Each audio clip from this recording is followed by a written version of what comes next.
Welcome to Deep Dive Film School. I'm Adam Sherlock. And I'm Adam Pulcher. And if you like what you see/hear, please like and subscribe. You can find us in all the spaces and places that people what? Find good media. That's right. Our most popular platforms are Instagram, YouTube, and TikTok. So join us there. We have Fuck, Marry, Kills 3 times a week for our shorts. So please join us. They're super fun and funny and a good time. All right. We are going to do that one scene from David Fincher's 1995 film, Se7en. Yes. The what's in the box scene. As well as the scene right before it. They're really leading up. I think you have to have the interrogation in the car. Because you can't just talk about them getting out of the car once they get there, right? You have to have that build up. Yeah. Because there's just so much juicy shit in there. Yeah. And there's so much to tear apart. Like this is the man they've been chasing the whole movie. Yeah. Gives himself up at the police station with 2 murders left in his 7, deadly sins murder puzzle. Yeah, and is basically like, there are 2 more victims, but I'll only take these two detectives to this location. Show you the other 2 bodies. And you're right that we have been studying this character of John Doe, played brilliantly by disgraced actor Kevin Spacey, but a brilliant performance. Brilliant performance, and surprise, not in the credits. Anything like that. Nope. They wanted it to be a shocker. They wanted it. I remember the first time I saw it. I was like, oh, okay. And we've been studying all of the crime scenes from this guy. We've been reading parts of his journal entries. Like, we know that he is this character who is this religious zealot who believes so deeply in trying to show people, and he's sort of proselytizing in this way.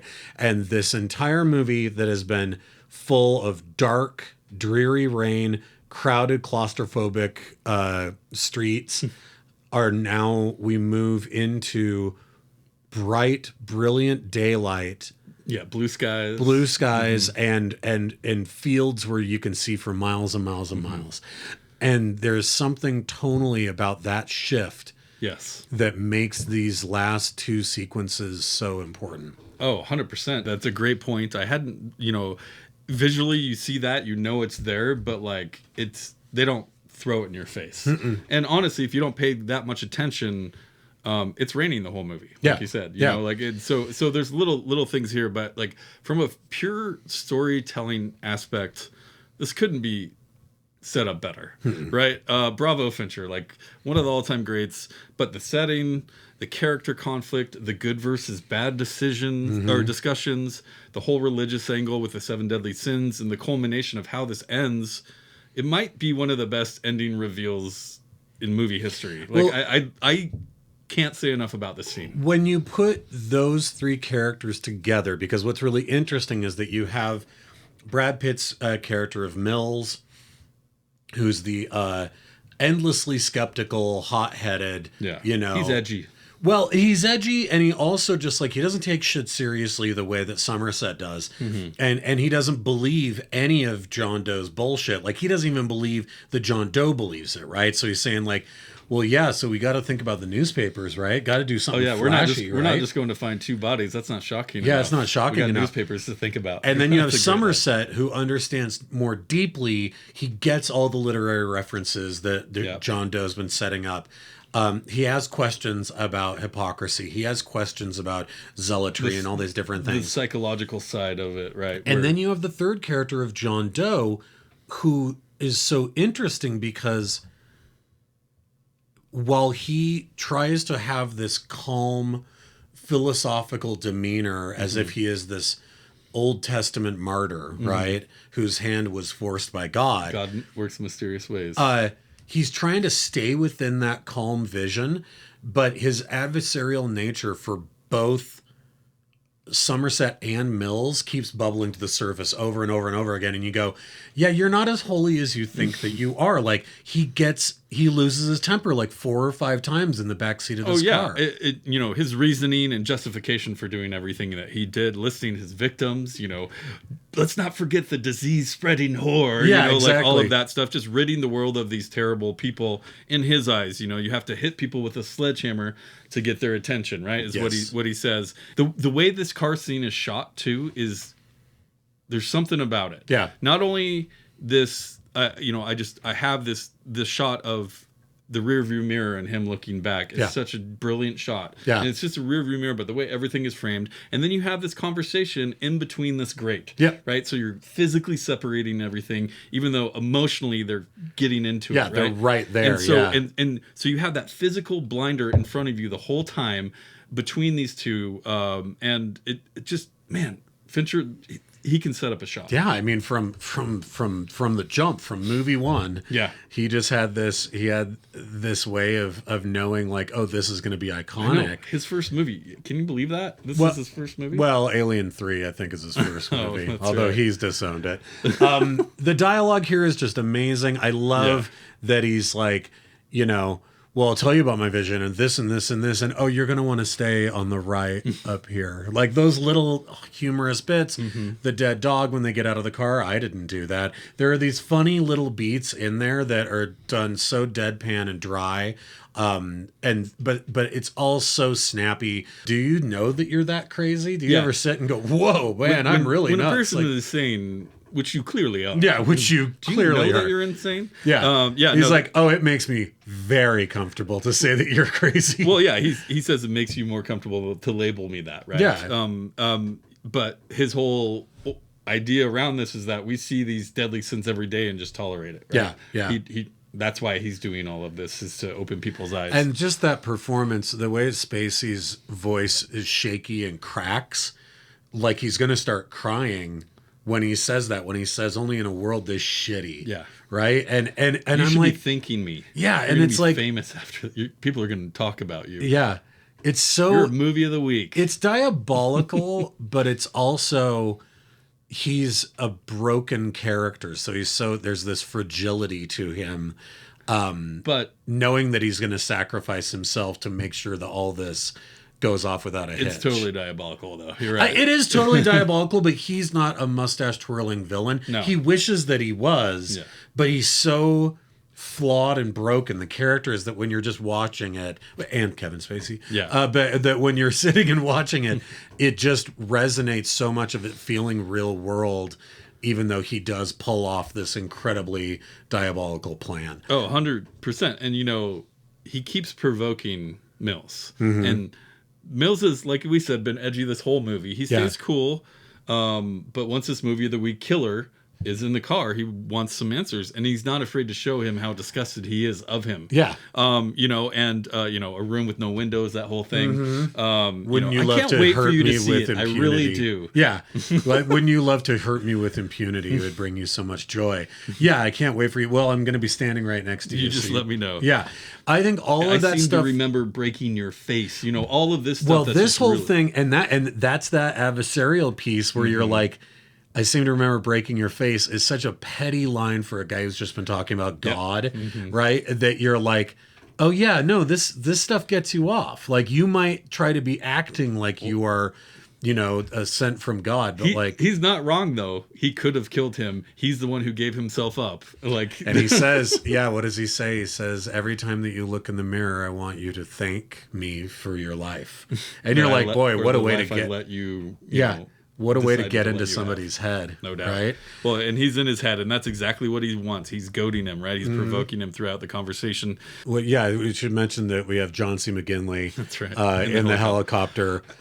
I do love that B-roll of getting that helicopter shot, though, because we're tracking the car, but we still get the audio and the conversation inside the car through their headphones. Yeah, it's because they're all both wearing wires. Yeah, it's a little distorted or whatever. Yeah, and it's nice. It gives you some layering. It allows us to jump back and forth from being in the car. But it's again, brilliant, Fincher. And, when McGinley says there's no ambush out here, but we know that there's two more victims. I remember I saw this movie in the theater. I remembered thinking I just had fallen in love with it, of course, first time watching it. And when it got to this part, I was like, how could they possibly up the ante? How could they pull this off? Yeah. How could they ever make it spookier and more memorable and more terrifying and messed up than all the stuff than Sloth? How could it possibly you blew your load in your third your second character in with the most atmospheric thing ever, and I'm like, he sees himself as an artist though, right? Well, and we're out in this boring looking field out in the middle of nothing, and I just was like, I don't see how anything could happen here. Like there's no way to feel that setup. And so once they're out there and then he asks for the time and then we see the delivery truck The coming vans down. start pulling up, yeah. And that I was like, and again, I also was thinking like, well, is it a bomb? And I was like, God, please don't be a bomb. What is the speed? Like, don't do that, right? Yeah, like what could doing? it possibly? Yeah. Brilliant. Like you really don't. That's why I'm saying it's one of the best reveals in movie history. You just don't see it coming the first time. Well, who is it that wrote this? Andrew, was it Kevin Peter Andrew Peter Kevin? There's a 3-name, and I remember that's his name because he was an uncredited writer on Fight Club. So Fincher named 3 henchmen after him so they'd show up in order That's right. in the credits. But I know that guy, which is like one of his first scripts, I think, that wrote it. Yeah. And it's just like, what the hell, man? Seriously. Like, talk about. But you have this, Somerset chases down the van, sees what it's all about.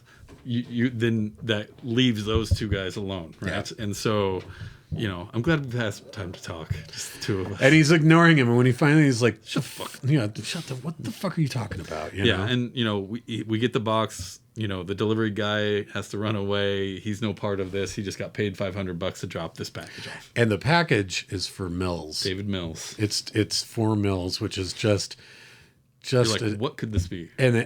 when you know what it is later, the fact that it was addressed to Detective Mills is just even more fucked up. Oh, 100%. He's not gonna skimp on that. No. Yeah. Why not? Well, really sell it, And so he opens it, and we don't see it. God, well, the His moment reaction. before he opens it, where he's like looking around and he's like, yeah, what do I do? Do I open it? What do I do? They What call do I in the do? bomb squad, right? I love that though, of just like, what do I do in this moment? No, like it's very vulnerable. It's so good. And then that bit of acting, there's no music in the moment. And he's like, there's blood on it. And then he opens it and just that, and he stands up and it's flapping in the wind. It's incredible. It's Fincher in an interview, or no, it wasn't an interview. It was in the director commentary. Yes. Yeah. Talked about this. I was going to bring this up. That, Yeah. Like, do you have the quote of him saying this? No. He goes, yeah, when we were in pre-production, some movie executives tried to talk me out of having the head in the box. And I was like, it's the head in the box movie. That's the whole thing.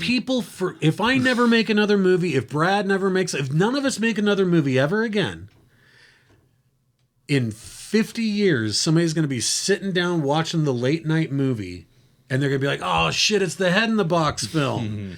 And he was like, that's what it has to be. And so they 100%. Were like, they were willing to walk away from it if they couldn't get that, which is just a testament to what a great plot device that is. I mean, you never forget that. And especially back then, I mean, this is way before Gwyneth Paltrow was like the Goop lady. She was just like a new, fresh-faced, like the most adorable actress, right? Yeah. And you're like, you're going to kill her character and put her fucking head in a box. Like, how much more nihilistic can you get? Oh man, it's just fantastic. It really hits and like the one of the biggest things I learned from this is fight for what you believe in. 100%. Because Fincher had to fight to get that head in the box, right? Yep. And but it's the whole movie. It's a head. It's the head in the box movie. But.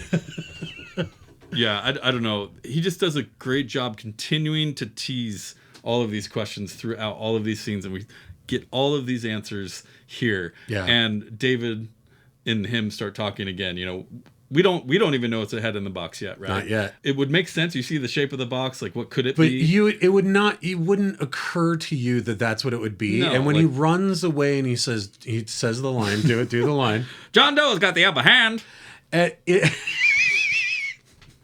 It's so I remember in the theater going, how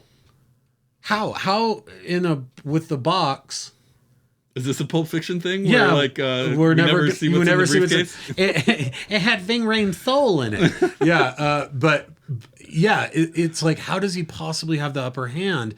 And then when he's like, I and your pretty wife, and and he's like, what did you just say? That's and, what gets his attention, right? Yeah, and at that point he's yelling at him to put his gun down, and everything starts to just slide off the rails really, really fast after that. Oh yeah. And there's a lot of I tried to play husband. There's a lot of interestingly commentary I saw online now that were critiquing Brad Pitt's performance at the end here and saying that it was bad acting, which I was like, no, it's great. What it is it's the little boy inside of the wannabe braggadocious cowboy coming out that's terrified that all the evil in the world seeped into his perfect little life. And the way it's shot, where he's like pointing the gun and it's like crying, and like trying to figure it out, and then he finds out about the baby, and then they both know more about his own life than he does. Oh, and dude, again, Spacey's performance in that moment of almost orgasmic glee. Yes, that he didn't know he was going to get bonus pain, cherry on top, right? Like he goes, oh, he didn't know, and you're like, oh God, this monster. And at that point, it's like, it just the completely poison. Justifiable. Yeah, well, and the poison, like, and Fincher he flickers her beautiful face, like just like the penis shot in Fight Club. Yes, I thought of the exact same. I thought of the penis shot in Fight Club. I was like, it's like a half a blink. Well, and that's all you need. You know what's my favorite thing about this? And it's a very, very small thing. The flicker of her face right before he shoots John Doe is not from a previous scene in the movie. It's like a perfect, it was something angelic. In his head. It was something specifically shot so it looked like a it's memory. It's not them laughing in bed or anything. No, it's exactly. Her breaking the fourth wall. Yeah, looking right at you. I know. It's such a little thing, but I'm just like, it's so important. And it, like, he realizes, and when in the box? When Somerset, he does two, like, what's in the box? And then he's like, what's in the fucking box, right? And when he doesn't say anything back, you realize, like, oh my God, that is what it is. And Somerset says, if you do this, he wins. Yep. Because he is envy and David is vengeful and becomes wrath. Yep. And it is perfect. Like, you couldn't dismount the movie any other way. We're not digging up bodies. No one's digging holes looking for some body. No. Such a fucking clever ending. The people that are there are the victims. Those are the bodies. Well, one's already been killed and her head's being delivered, and then I'm the last one. Yep. So just like they just don't. I mean, speechless. They only make movies like that, like once a generation. That is that sort of front to back perfect in the way that it encapsulates itself, and it's just a great film. Absolutely great film. I finally showed this to my kids. Oh yeah. So now every time we get an Amazon delivery, I can say, "What's in the box?" And they know what I'm talking about. What did your daughter think of it? She loved it. Really? Yeah. She loves the serial killer stuff. So. She's a palter. But man, just again, what a genius movie. What an incredible scene. I mean, there's a lot of scenes we could have done, but you had to talk about it. It's a culmination of the movie. Of everything. Well, and for a movie that that is so cynical throughout, it somehow manages to turn the volume up to 11 in the last 5 minutes in a way that you do not see coming. Absolutely outstanding stuff. Yeah. Bravo, Fincher. And yes, please like and subscribe if you like this conversation. We're going to continue our Cyberfest. We're going to continue our Cyberpunk Festival next week with Akira from 1988, I think. So that'll be a good one. So join us for that. Please like and subscribe. Find us on Instagram, YouTube, and TikTok. Bye, you guys. See ya.